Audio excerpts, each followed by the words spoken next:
All right, let's calculate the formal charge on each atom in this compound. Now notice that it's in brackets, and I need to put a negative sign right there. That indicates that this is a polyatomic ion. It has an overall charge of -1. So let's calculate the formal charge of sulfur here. All right, the formula for formal charge, we'll call it Fc for short, equals the number of valence electrons that the atom contributes minus the number of non-bonding electrons, so that's these two right here, this lone pair, minus the number of bonding electrons divided by 2.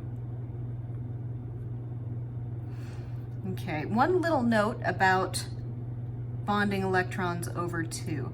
So by bonding electrons, they mean all of the electrons contained in these bonds. So that's 2 electrons each.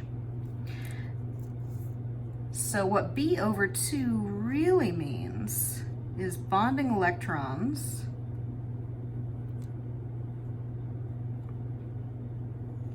watch my units. We have 2 electrons per bond. Electrons cancel, and that just equals whatever number of bonds.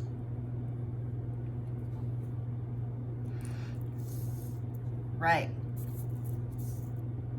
So sulfur, if we look at its location on the periodic table, is contributing 6 valence electrons. So that's 6 there. And it has 2 non-bonding electrons. And it has 3 bonds. Or if you want to say 6 bonding electrons divided by 2 electrons per bond. So 6 minus 2 minus 3 equals 1.